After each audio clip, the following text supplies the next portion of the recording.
Assalamualaikum warahmatullahi wabarakatuh. So kita sampai ke topik yang terakhir. Untuk topik terakhir ni saya minta maaf, saya tak ada slide. Saya memang sengaja tak sediakan slide supaya penerangan saya ni lebih clear bila saya menulis lah.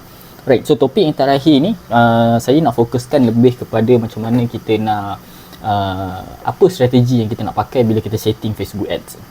Alright, so dalam Facebook Ads ni, okay, pada topik-topik yang sebelum ni kita dah discuss ada empat cara atau empat technical setting untuk kita set up Facebook Ads. So jadi topik ni kita nak membincangkan macam mana apa strategi yang kita nak pakai supaya leads yang masuk dalam kita punya WhatsApp, leads yang masuk ke dalam kita punya business tu dia lebih qualified, dia lebih berkualiti lah. Okay, kita tak nak leads yang tak berkualiti, yang tak qualified. Maksudnya kita dah spend duit untuk dapatkan lead, contoh cost per lead RM7, RM9, RM10, tapi leads yang masuk tu bukan leads yang kita nak lah. Okay, bukan leads yang kita nak. Okay, sebenarnya dalam Facebook Ads, okay, ada technical strategi. Okay, so bila kita bercerita tentang strategi, okay, bila kita bercerita tentang strategi marketing,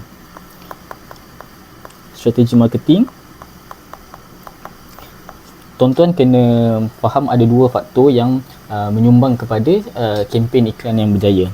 Yang pertama, tuan-tuan kena faham tuan-tuan punya fundamental ataupun perkara asas lah, perkara asas dalam pemasaran, okey, pemasaran ataupun marketing. Okey, perkara asas dalam pemasaran ni contoh dia apa benda? So perkara asas dalam pemasaran ni kita nak tahu siapa target market. Okey, bila kita tahu siapa target market, kita tahu apa masalah yang kita nak selesaikan, masalah yang nak diselesaikan.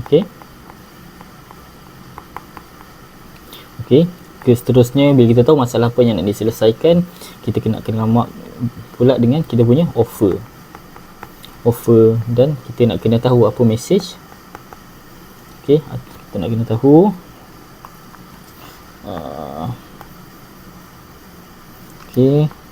apa message yang nak disampaikan. Okey, so ini adalah asas sebelum tuan-tuan buat pemasaran. Sebab tu saya pada topik awal saya discuss dulu apa marketing angle yang kita nak main, supaya bila kita tahu marketing angle, kita tahu siapa target market, kita tahu apa masalah yang kita nak selesaikan, apa tawaran yang nak bagi kat dia, dan seterusnya kita tahu apa message yang kita nak sampaikan dalam kita punya video, dalam kita punya grafik, dalam kita punya copywriting. Alright, so itu adalah asas strategi dia. Ini strategi yang pertama lah, basic. So tuan-tuan dah kena tahu. Okey, yang kedua adalah tuan-tuan kita kena tahu juga apa kita punya technical strategi. Okey, technical strategy. Okey, fokus kita kat sini adalah Facebook Ads. Okey, technical strategy dalam Facebook Ads ni kita ada banyak. Kita nak susun funnel dalam Facebook Ads itu sendiri. Dari segi technical strategy, macam mana kita nak buat speed testing, technical strategy macam kita nak buat okey, apa yang technical strategy yang tuan-tuan kena tahu? Pertama, kita nak kena tahu apa yang kita nak speed test.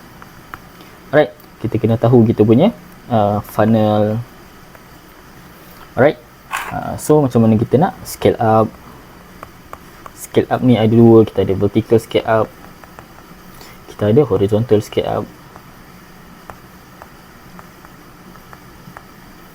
So ini adalah technical strategy untuk Facebook Ad. So dalam topik kali ni, okey, fundamental kita dah settle. So dalam topik kali ni kita nak lebih fokus kepada technical strategy lah.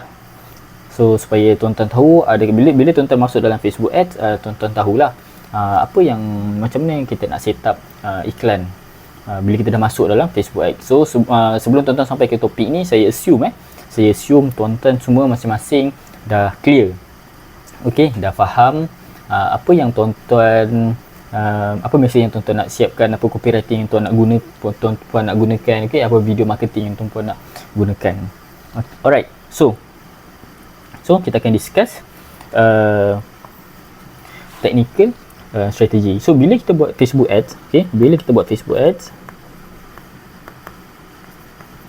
kebiasaannya, okay, kebiasaannya saya akan ada untuk Facebook ads, saya akan ada 2 fasa, okay, 2 ataupun 3 fasa. Untuk kali ini saya nak terangkan dengan, kepada tuan-tuan macam mana saya gunakan ada 3 fasa yang saya gunakan dalam technical Facebook ads. Alright, so fasa yang ada adalah, okay, saya nak tuan-tuan faham ini funnel yang saya gunakan untuk saya punya Facebook ads lah. Okay, saya letakkan ini adalah fasa yang pertama, ini adalah fasa yang kedua, ini adalah fasa yang ketiga. Okey, kebiasaannya tuan-tuan akan kalau tuan-tuan ada pengalaman buat Facebook ad macam sebelum ni, ada sifu-sifu ajar guna video ini, guna video itu, buat copywriting macam ni lebih convert, itu biasanya tuan-tuan bermain pada fasa yang pertama lah. Okey, pada fasa yang pertama ni kita assume audience kita dekat dalam Facebook ads tu adalah mungkin bukanlah orang yang pertama kali dengar tentang produk tuan-tuan. Contohnya tuan-tuan jual skincare. Okey, cumanya tuan-tuan jual skincare jenama sendiri. Tapi audiens tuan-tuan ni dia pernah jumpa skincare sebelum ni. Dia tahu kewujudan skincare untuk cuci muka. Tapi brand tuan-tuan adalah brand baru. Okey, pada fasa pertama apa kita nak buat? Fasa pertama ni saya namakan dia fasa audience population. Audience population. Maksudnya kita nak populate audience, kita nak kumpul audience, kita nak cari audience baru. Okey, itu objektif pada fasa yang pertama. Kita nak meramaikan audience. Okey. Alright. So katakanlah tuan-tuan gunakan objektif engagement untuk dapatkan leads ke WhatsApp. So make sure pada fasa pertama lagi tuan-tuan dah gunakan untuk populate audience, tuan-puan dah gunakan objektif yang sama. Okey, jom saya nak kongsikan apa itu audience population lah. Okey, audience population.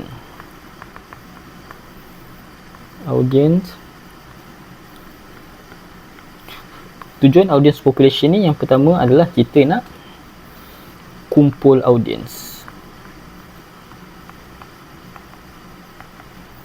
Okey, kumpul audience ni maksudnya bila tuan-tuan baru buat Facebook ads, benda pertama yang wajib ada dalam kepala tuan-tuan adalah kita nak mengumpul seberapa ramai audience yang kenal ataupun tahu tentang produk kita. Sebab tu objektif pertama saya pada fasa yang pertama adalah untuk kita kumpul audience.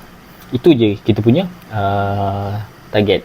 So bila kita kumpul audience, apa yang kita kena jaga pada fasa pertama ni adalah kita kena jaga supaya kempen berada dalam keadaan profit atau break even. Okey, sebelum ni tuan-tuan dah tahu kan berapa cost per leads yang tuan-tuan kena jaga. Okey, so berapa closing rate yang nak dijaga. So the whole objektif untuk fasa yang pertama ni adalah untuk kita untuk kita kumpul audience dan make sure kempen, keseluruhan kempen tu kalau dia tak profit, make sure dia break even, dia tak loss.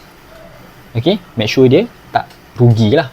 So kalau kempen tu berada dalam keadaan rugi, tuan-tuan kena adjust copywriting, adjust offer, adjust video, adjust gambar. So make sure apa-apa yang tuan-tuan buat untuk fasa yang pertama ni, okay, untuk fasa yang pertama ni adalah untuk kumpul audiens matlamat utama, dan dalam masa yang sama untuk kumpul audiens tu adalah tuan-tuan kena make sure campaign tu berada dalam keadaan break even. Okay, so structure ni macam mana yang biasa saya buat adalah saya akan buat structure dia kena ada satu campaign. Alright, ni campaign. Okay, campaign ni saya akan ada satu headset, dan kebiasaannya saya akan guna 3 atau 5 kreatif yang berbeza. Okay, untuk awal-awal, katakanlah tuan-tuan tak tahu lagi angle marketing apa yang tuan-tuan nak pakai. So make sure kat sini guna satu je kreatif untuk kita test. Yang ini adalah angle 1, angle 2, angle 3. Alright, so itu yang kita nak, benda pertama yang nak kena buat. So adset ni kebiasaannya lah, untuk Facebook punya setup sekarang ni, saya lebih suka guna broad. Tapi bila kita guna broad, okay, bila tuan-tuan guna broad audience, kita janganlah terlalu broad. Contohnya tuan-puan jual skincare, okay, contohnya, okay, contoh skincare, okay, katakanlah angle 1, tuan-tuan jom masalah jerawat. So skincare tuan-tuan ni, bukan angle 1 lah, kita ubah angle ni, bukan angle yang kita nak main lah. Okay, contohlah skincare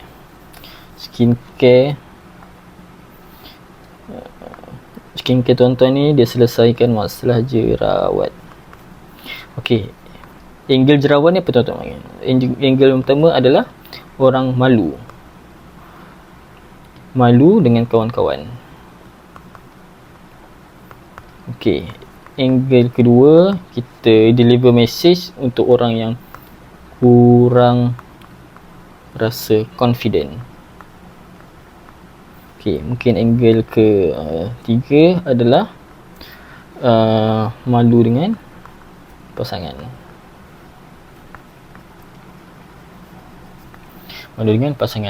Okey, contohnya adalah bila tuan-tuan buat market research, tuan-tuan buat nak cari marketing angle. So bila saya maksudkan dengan broad audience ni jangan terlalu broad. Ada orang buat broad audience ni target satu Malaysia, dia target umur 18 sampai 65. Okey, dia target male dan female. So itu broad, itu memang broad, tapi dia terlalu broad. Tapi kalau contoh macam tuan-tuan jual skincare ni, broad audience tuan-tuan adalah yang dekat lah dengan contohnya kita akan target female berumur 25 sampai mungkin 40, okey, yang tinggal di Semenanjung. Okey, ini adalah broad audience yang saya sarankan untuk pakai. Okey, alright, so letak ikut bajet tuan-tuan lah. Mungkin boleh start dengan yang saya suggest tuan-tuan boleh start dengan RM30 ataupun RM60 sehari. Alright, so bila kita dah set up iklan macam ni, so seterusnya apa yang kita nak buat adalah kita akan biarkan iklan kita tu berjalan sampai macam mana kita nak tahu dia tu okey ke tak. Yang pertama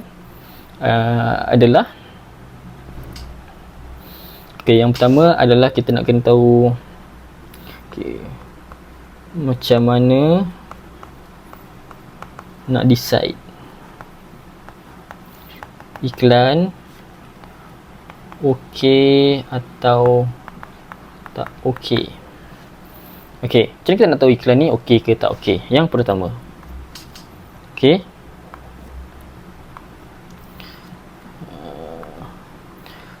yang pertama saya akan tengok kepada impression. Okey, bila kita tengok impression, kita akan buat decision selepas saya akan 5,000 atau 6,000 impression.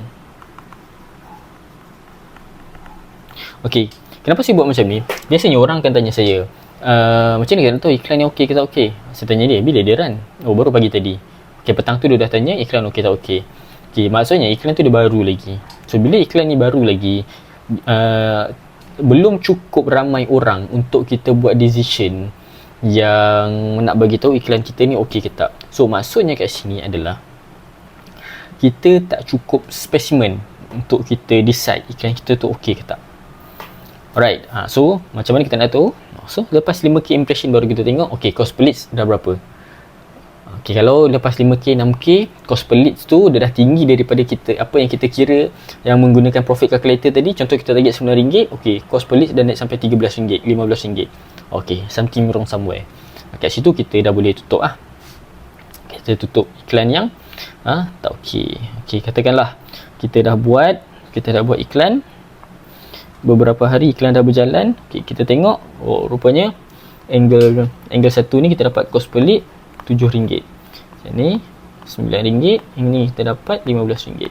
So kita tahu angle yang memberi profit adalah angle 1 dan angle 2. Katakanlah kita punya cost per lead yang okey RM9. So kita tahu angle 3 ni tak membantu. So kita tutup. Kita tutup angle 3. Right. So bila kita tutup angle 3, okey, masih di fasa yang pertama adalah katakanlah kat sini RM30 atau RM60 sehari. Tutup iklan yang ketiga ni kita akan naikkan bajet. Kita akan scale up kepada, kita akan naik 20 ataupun 30% daripada bajet ini.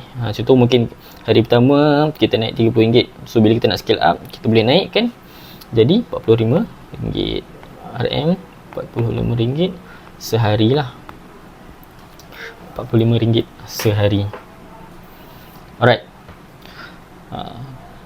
So bila kita dah tahu angle pertama, angle kedua ni okey. Contoh angle pertama ni kita nak malu dengan kanak-kanak, kurang rasa confident. So apa yang kita buat adalah kita tahu dua angle ni okey.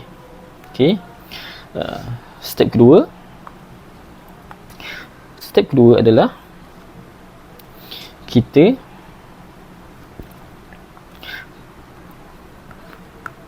pelbagaikan iklan daripada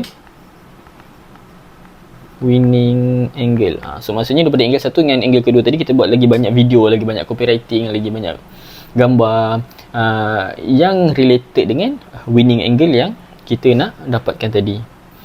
Okey, tapi tuan-tuan kena ingat objektif pada fasa pertama ni adalah kita kumpul audience. So make sure kempen tuan-tuan ni dia lebih berada dalam keadaan break even. Walaupun dia akan profit, okay, kadang-kadang dia akan profit, tapi profit tu nipis, kadang-kadang sikit je.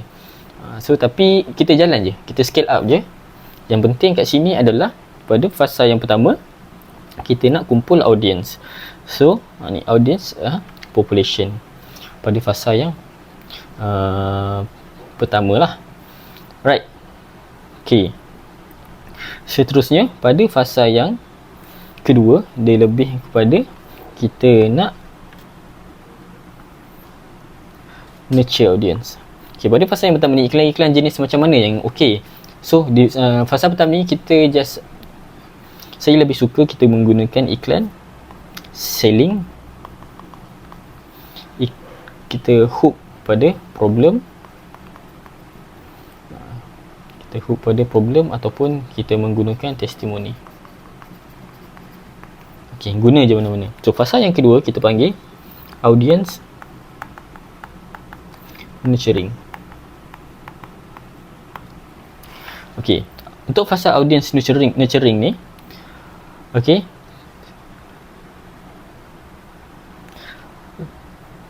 kita menggunakan okey,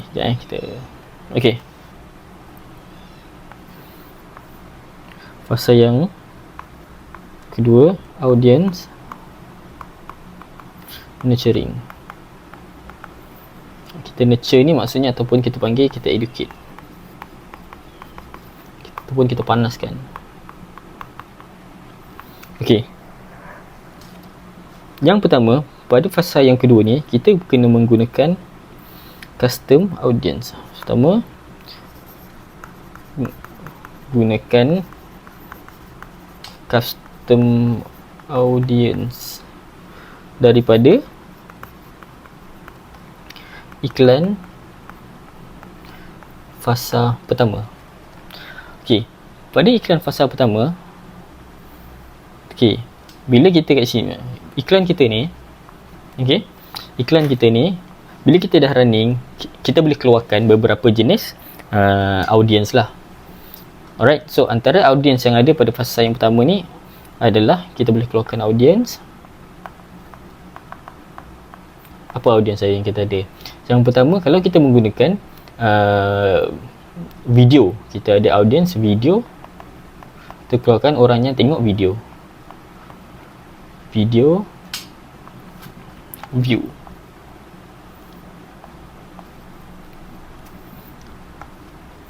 Video view. So video view ni biasanya saya akan keluarkan 25% dan 50%. 50% video view. Yang kedua, kita ada apa? Kita ada orang yang engage page. So apa lagi kita ada? Okay, kita ada orang yang, kalau tuan-tuan pakai landing page, kita ada orang yang visit page. Okay, bila selesai fasa pertama, make sure tuan-tuan keluarkan ketiga-tiga jenis audience ni dan gunakan pada fasa yang kedua. Okay, sama juga struktur iklannya. Okay, menggunakan kempen yang sama, buat kempen baru. Okay, satu kempen. Okay, audio headset. Dan sama juga tiga jenis, ad 1, ad 2, ad 3. So apa yang tuan-tuan boleh buat, katakanlah ini yang pertama ini adalah audience yang video view 35%. Okay, saya nak tuan-tuan duplicate. Okay, duplicate yang ni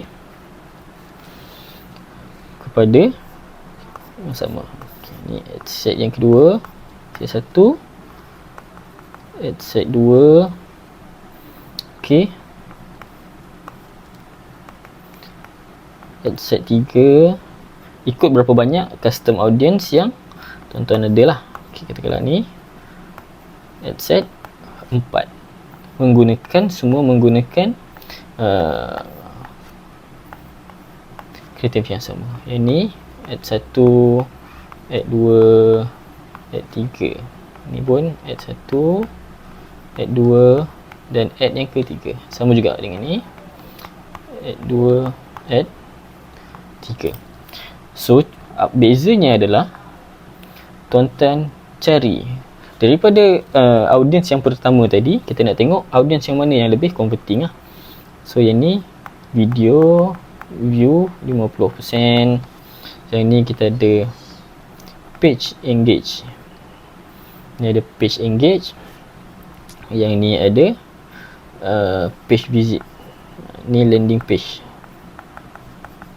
visit. So kita nak tahu, so yang ni budget kita nak letak kat mana? Okay, suggestion saya adalah tuan-tuan letakkan budget pada campaign level. Contohnya kat sini letak tinggi, sebabkan kita nak split kepada 4 jenis audience. Saya suggest tuan-tuan letakkan RM 100 ke hingga RM 150.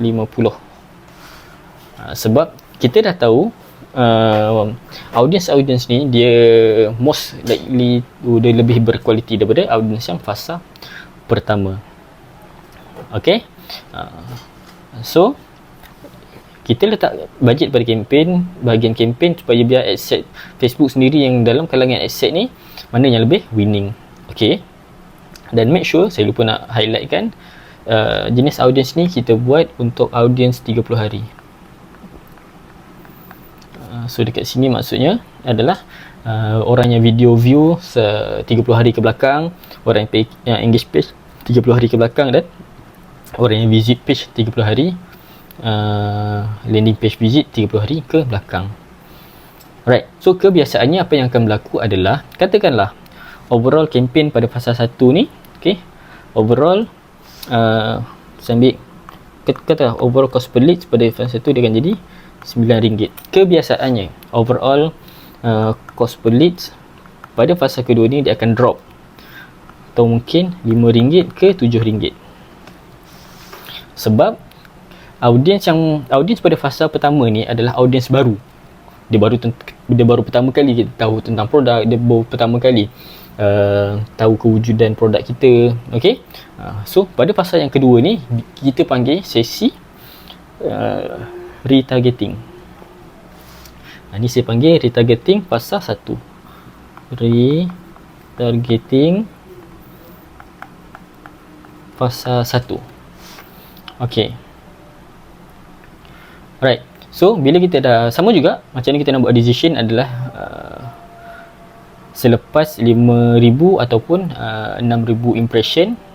So kita tengok mana audience yang converting. Kebiasaannya katakanlah adset satu ni mahal, apa yang tuan-tuan boleh buat adalah off lah. So bila tuan-tuan off satu adset, kebiasaannya budget tu dah akan bagi lebih kepada adset yang ada yang lain lah. Okey, itu pada fasa yang kedua. Sama juga pada fasa ni kita biarkan je iklan berjalan dan kita measure performance iklan lah. Kita akan measure performance iklan. So next, seterusnya, okey, bila selesai, okey, kadang-kadang tuan-tuan tak perlu pergi kepada fasa yang ketiga. Okey, tuan-tuan tak perlu pergi kepada fasa yang ketiga. Boleh cukup pada fasa yang kedua. Tapi saya suggest pergi juga pada fasa yang ketiga. So, audience nurturing ni, pada fasa audience nurturing ni, iklan yang macam mana yang akan converting? Saya suka ada dua jenis konten saja. Yang pertama adalah konten jenis education. Yang kedua, kita akan highlightkan banyak testimoni. Kat sini memang kena banyak testimoni. Sebab pada iklan pertama dia dah tahu apa produk kita boleh buat. So produk yang kedua, orang lebih suka nak tengok pada social proof. So kat sini kita fokus kepada education dan testimoni lah. Okey, yang fasa ketiga kita panggil audience converting. Okey, pada fasa yang ketiga ni kebiasaannya kita menggunakan, daripada iklan pada fasa kedua ni, pada iklan fasa kedua ni sama juga, tuan-tuan repeat step yang sama, adalah kita keluarkan audience 14 hari. Okey, daripada iklan fasa pertama kita keluarkan audience 30 hari. Pada fasa yang kedua ni kita keluarkan audience 14 hari lah, lagi pendek. Okey, so apa yang kita boleh keluarkan adalah sama juga, kita boleh keluarkan apa? Kita boleh keluarkan video view daripada ads fasa 2. Kebanyakannya ni lah. So kalau kita boleh keluarkan Facebook page engage 14 hari. Sama juga kita ada LPV landing page view 14 hari. Okey, iklan pada fasa ketiga ni dia lebih mudah, dia lebih simple, lebih mudah. Okey, pada fasa ketiga audience converting ataupun kita lebih hard sell. Okey, yang ni tak perlu complicated lah iklan dia. Kadang-kadang untuk fasa ketiga ni, okey, satu kempen saya gunakan satu je adset dan saya letakkan seberapa banyak ads yang boleh. Ad 1, ad 2, ad 3. So dalam yang ni, so dalam audience ni, dalam adset ni, ni campaign. So dalam adset ni saya campak semua custom audience daripada fasa phase kedua. Saya letak semua adset dalam ni. Alright, so budget kita letak dalam 30 ke 60. Sebab dia satu adset je. Saya suka letak 30 ke 60. So iklan untuk iklan yang macam mana? Untuk iklan hard sell, tuan-tuan boleh terus letak iklan macam promo. Okey, boleh terus letak iklan yang ada harga. Kita ada offer. Memang untuk iklan ni kita lebih kepada nak menjual. Okey. apa contohnya, promo hari jadi, sepertilah. Okey, kesilapan orang bila beriklan tak jadi adalah iklan-iklan jenis macam ni mereka gunakan pada fasa yang pertama. Fasa yang pertama ni kita nak tarik audience sahaja. Okey, sebab tu pada fasa yang pertama ni, pada fasa yang pertama ni saya suka banyakkan iklan-iklan jenis education, iklan-iklan jenis problem, iklan-iklan jenis testimoni, sebab kita nak attract orang-orang yang ada masalah yang kita nak selesaikan. So bila dia nampak macam testimoni, education, tentang problem, kita akan hook dia orang untuk engage dengan kita punya iklan. Okey, untuk kos per leads pula, kebiasaannya kat sini kos per leads dia akan lebih murah lah, mungkin akan jadi RM5. Okey, so ini adalah strategi yang saya pakai untuk kebanyakan kempen yang saya jalankan. Okey, saya recap balik. Okey, jom kita recap balik. Bila kita buat iklan, alright, saya akan ada 3 fasa.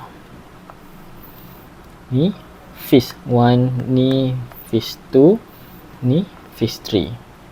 Kat sini tujuan kita adalah untuk kita populate audience, ataupun kita kumpulkan audience, kita mencari audience. Okey, populate audience. Dan kita menggunakan untuk ads, saya suka gunakan ads yang berbentuk kita hook problem statement, ataupun kita menggunakan testimoni.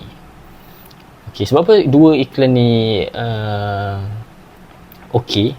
Sebab tujuan kita pada fasa yang pertama ni adalah untuk kita cari orang yang ada masalah yang kita nak selesaikan.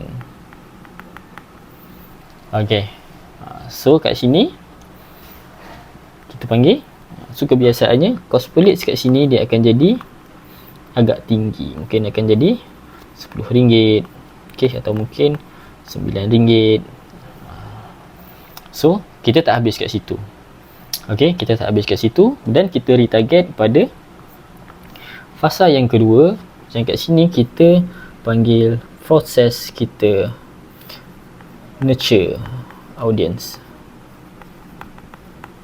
ataupun kita educate. Sebab tu untuk ads pada fasa yang kedua ni, kita buat iklan-iklan yang berbentuk education. Kalau tuan-tuan jual skincare, kita cerita pasal produk, macam mana produk ni boleh membantu selesaikan masalah dia secara saintifiknya, apa bahan-bahan yang ada dalam produk tersebut. Dan kita boleh memperbanyakkan testimoni, lagi banyak lagi baik testimoni tu dekat sini. Alright, sebab apa pada fasa yang kedua ni tujuan dia adalah untuk kita educate orang yang dah kenal produk kita. Okey, kita nak educate orang yang pernah. Yang pertama ni kita nak cari, okey, yang pertama ni kita nak cari orang yang ada masalah yang kita nak selesaikan. Yang kedua ni kita nak educate orang yang ada masalah yang kita nak selesaikan. Faham? Okey, kebiasaannya cost per lead kat sini dia akan jadi lagi lebih murah pada fasa yang pertama, mungkin jadi RM7 ataupun akan jadi RM5, kebiasaannya lah. Alright, so kebanyakan kempen yang saya buat dia terhenti dekat fasa yang kedua je. Maksudnya pada fasa yang kedua ni sebenarnya dia dah more than enough lah, lebih daripada cukup. Okey, yang ketiga adalah kita panggil fasa selling, ataupun kita panggil kita nak hard sell. Okey, ads yang kita pakai adalah jenis-jenis apa? Promotion, okey, offer, beli satu percuma satu, okey, diskaun 30%. Okey, kat sini. So kat sini tujuan dia adalah audience pada fasa yang ini kebiasaannya dia orang ni dia dah tahu dah tentang produk kita, dia tahu apa produk kita dah boleh buat, dia tinggal nak membeli je. Okey, tujuan dia adalah untuk kita tingkatkan minat orang membeli. Okey, kebiasaannya audiens yang pertama ni dia payah sikit nak close sebab dia baru kenal. Okey, yang kedua ni dia senang sikit. Yang ketiga ni okey, kita dah bagi harga, dia dah boleh terus jual. Okey, sebab tu ads kat sini kita dah boleh tunjuk harga. So kalau kena audiens yang tuan-tuan gunakan, kos per leads kat sini dia akan jadi sangat murah. Dia jadi RM5 boleh jadi RM3 dan sangat berkualiti. Right. So kebiasaannya, okey, kebiasaannya konklusi dia adalah leads dekat sini dia akan bermula dengan mahal dan kurang kualiti. Okey, ini pada fasa yang pertama. So bila dia semakin ke bawah, leads tu dia akan jadi semakin murah dan sangat berkualiti. So apa yang tuan-tuan nak adalah leads yang murah dan sangat berkualiti.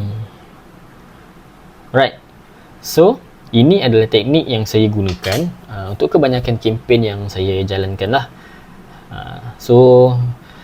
Tak kisah tuan-tuan guna objektif iklan apa, tapi asas kepada strategi yang saya pakai adalah untuk kempen jual produk ke, jual servis ke. Ini adalah funnel yang saya gunakan untuk iklan-iklan Facebook ads saya lah. Alright. So kalau anda ada apa-apa tak faham tentang teknik yang saya kongsikan ni, tuan-tuan boleh tanya dalam grup, dan saya ada sediakan juga ebook 10 pages Facebook ads template. So 10 pages Facebook ads template tu, apa yang saya kongsikan dalam tu adalah tentang strategi yang saya kongsikan inilah. Make sure tuan-tuan tengok video ni sampai habis, dan kalau tak faham tengok banyak kali, dan rujuk ebook yang saya berikan tu untuk kefahaman yang lebih lah. Alright. So terima kasih kepada tuan-tuan yang telah mendapatkan saya punya lead generation blueprint. Okay, tuan-tuan boleh tanya apa-apa soalan kalau tuan-tuan tak faham dalam grup support yang saya sediakan, dan insyaAllah saya akan bantu tuan-tuan sampai tuan-tuan boleh buat profit dengan lead generation. Okay, terima kasih. Assalamualaikum.